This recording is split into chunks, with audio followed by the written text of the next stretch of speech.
Merci.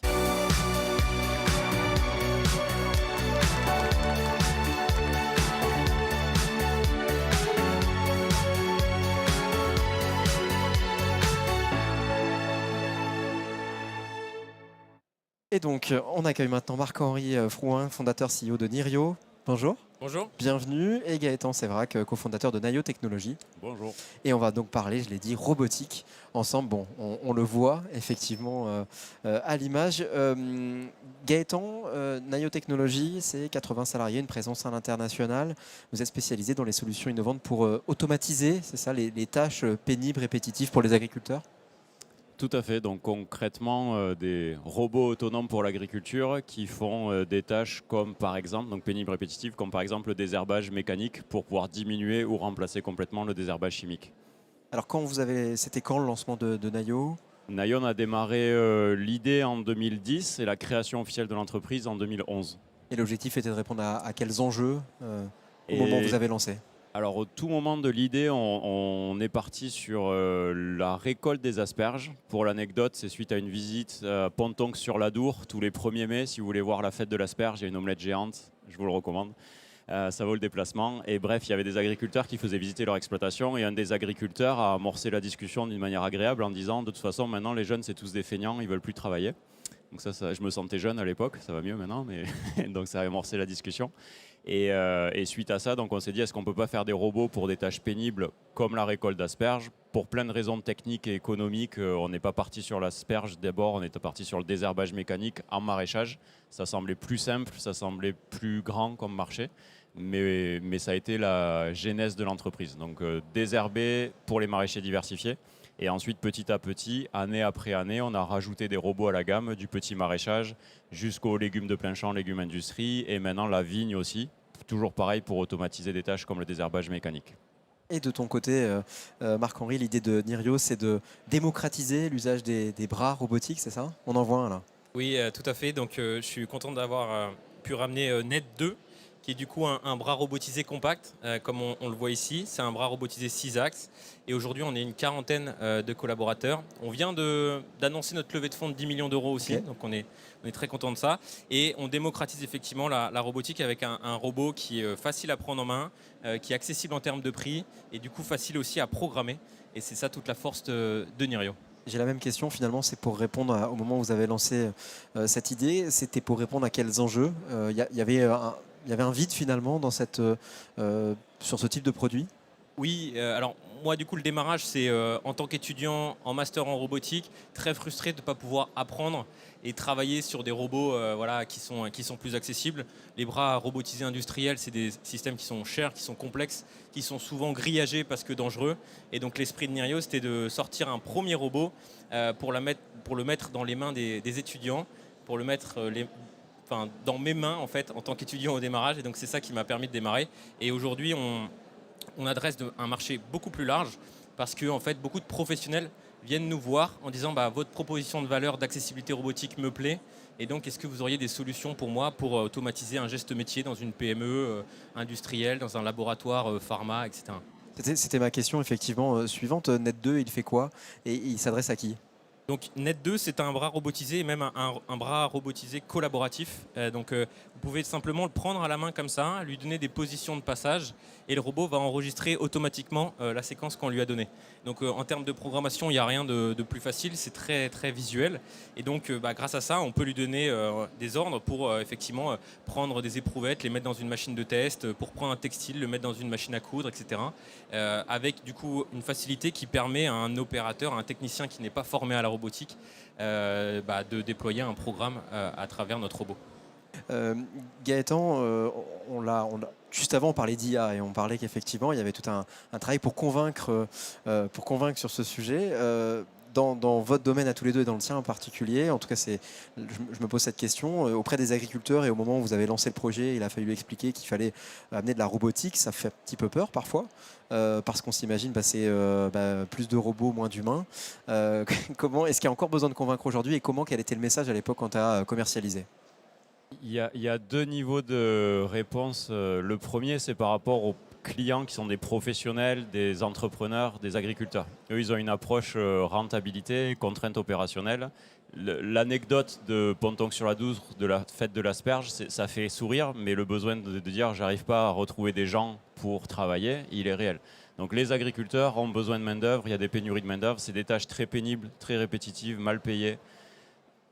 Personne ne veut faire ça, c'est le dernier métier qu'on veut faire. Donc convaincre les agriculteurs, ça a été la partie la plus simple. Et après, derrière, c'est juste une question de rentabilité. Est-ce que ça fonctionne? Est-ce qu'il n'y a pas trop de panne parce que c'est nouveau? Est-ce que je peux l'acheter et gagner de l'argent? Est-ce que c'est rentable un investissement? Quel est mon retour sur investissement? Parce que c'est des professionnels. Des questions très pratico-pratiques métier. Ça, c'est le premier niveau. Ça prend du temps, mais c'est tout à fait faisable. Et maintenant, on n'est plus challengé. Les agriculteurs veulent des robots. On doit en amener des performants, mais les agriculteurs veulent des robots. Et le deuxième niveau de réponse, c'est par rapport à la société civile, on va dire, vous, nous, moi. Le robot est le symbolique de la technologie qui détruit des emplois. On ne peut pas le nier. Les robots remplacent des emplois. Et ça devient des questions politiques, des questions économiques qui sont intéressantes à se poser, qui ne sont pas bloquantes, mais qui sont essentielles. Mais de la même manière que toutes les technologies, tous les outils, depuis la nuit des temps, remplacent la main-d'œuvre humaine. Si vous voulez le plein emploi, on interdit les pelleteuses et on construit tous les immeubles à la pioche. Plein emploi. C'est une vraie question qui a à se poser. Il y a documenté dans la littérature, dans l'Antiquité, dans des villes romaines, quand les premiers aqueducs sont arrivés, ont amené de l'eau potable en centre-ville, il y a eu des mouvements de protestation des porteurs d'eau. Est-ce qu'on veut de l'eau potable ou est-ce qu'on veut le plein emploi des porteurs d'eau? Donc c'est des vraies questions à se poser, qui ne sont pas des questions techniques, qui sont des questions politiques. Vaste sujet, on n'est pas là pour en parler, mais ça s'accompagne. Voilà, c'est ça le sujet, ce que je voulais dire.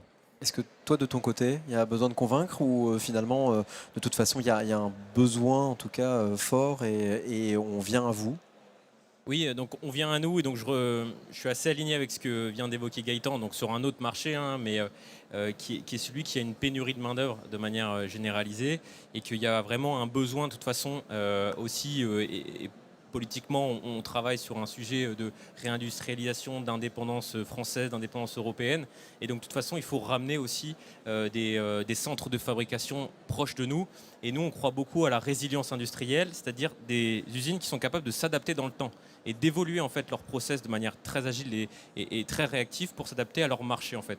Et donc, je pense qu'aujourd'hui, la robotique, elle est en train d'évoluer grâce à l'intelligence, notamment logicielle et software, pour être capable d'avoir des robots qui sont plus intelligents et qui sont capables justement d'accompagner ce changement.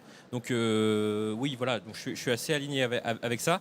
Après, moi je suis assez convaincu aussi que l'humain avec un grand H doit rester au centre des process, doit rester au centre de l'intelligence en fait générale. Et c'est pour ça que nous, Nirion, on travaille sur une interaction homme-machine qui se veut d'être la plus accessible possible pour que voilà, l'adaptation du robot à un process puisse se faire par quelqu'un qui est non roboticien. Et ça, c'est quelque chose sur lequel on travaille beaucoup. Vous concevez et fabriquez en France, à Lille? Oui, tout à fait. Ça. Et vous parliez de réindustrialisation de la France, effectivement, qui est un enjeu central, et on en parle beaucoup aujourd'hui d'ailleurs dans cet événement. Quelle place à la robotique? Je pense que forcément la robotique a une grande place dans cette réindustrialisation parce que on est quand même dans un monde globalisé, la concurrence elle est mondiale, donc il faut sortir des produits qui sont forcément aussi à valeur ajoutée pour être capable de les vendre en France mais aussi à l'export. Et donc je suis assez convaincu que voilà, la robotique sera un vecteur assez important pour être capable justement de structurer une filière industrielle qui se veut résiliente, robuste et à valeur ajoutée pour la France. Gaëtan, dans ton secteur, il y a beaucoup d'acteurs. Et comment se situe la France? La France en Europe, et l'Europe? Il y a beaucoup d'acteurs dans la robotique agricole, il y en a de plus en plus. C'est encore un marché en effervescence. La consolidation va commencer dans les années qui arrivent, mais pas encore. Donc il y a de plus en plus d'acteurs. La France a été pionnière avec Naïo Technologies, bien sûr, mais avec d'autres. L'Europe aussi a été pionnière. En fait, mais il y a aussi bien sûr des entreprises aux États-Unis, en Australie, en Amérique du Sud, en Afrique. Le sujet, c'est de dire que l'Europe a été pionnière avec à la fois de la main-d'œuvre qui coûte cher, de la main-d'œuvre qui est difficile à trouver pour les tâches pénibles, on en a déjà parlé, et aussi une bonne valorisation de la prise en compte de l'environnement dans les pratiques agricoles. Donc en gros, le bio a eu le vent en poupe, tout ce qui est la culture à haute valeur ajoutée. Donc ça a créé des conditions favorables à l'émergence de nouvelles technologies pour plus de performance, pour plus de résilience, de durabilité de l'agriculture. sur ce niveau aussi on sait que la France est en R&D de manière générale, en R&D se positionne bien. Il y a souvent une difficulté parfois de mise à l'échelle, de production. Donc là, effectivement, vous produisez en France, mais comment on peut faire pour accélérer encore la production ? Je pense qu'effectivement, c'est une bonne question qui n'est pas forcément simple à répondre. Et je pense qu'il y a différents sujets. Un des gros sujets, c'est l'investissement et être capable aussi d'investir et de soutenir effectivement des startups industrielles ou des projets industriels. Et je pense qu'aujourd'hui, en tout cas, de ce que je vois, au démarrage de Nerio en 2017, c'était quand même compliqué d'avoir des interactions avec notamment des fonds d'investissement qui voulaient suivre des startups industrielles. Je trouve en tout cas, et c'est ma lecture, que ça va un petit peu mieux. Et je pense que BPI fait partie de cette capacité de pousser ce genre de projet. Donc c'est pour ça qu'effectivement aujourd'hui on est fier de pouvoir être accompagné par BPI et par un des fonds d'investissement de BPI. Donc je pense que l'investissement c'est un des sujets. Et après c'est aussi la démystification, je pense, de l'industrie au sens général. C'est-à-dire qu'il faut donner envie aux jeunes et aux moins jeunes de travailler dans l'industrie. Je trouve que c'est un monde qui est incroyable. C'est un monde où on produit un produit qui est physique, on est dans du concret et c'est quelque chose qui est assez terre à terre et qui donne vraiment du sens en fait. Et je trouve qu'on est de plus en plus en quête de sens et je trouve que du coup l'industrie répond très très bien à cet enjeu. Gaëtan ? Oui, c'est rigolo les usines, c'est plus rigolo qu'un logiciel. Donc ça c'est important pour aller bosser tous les jours.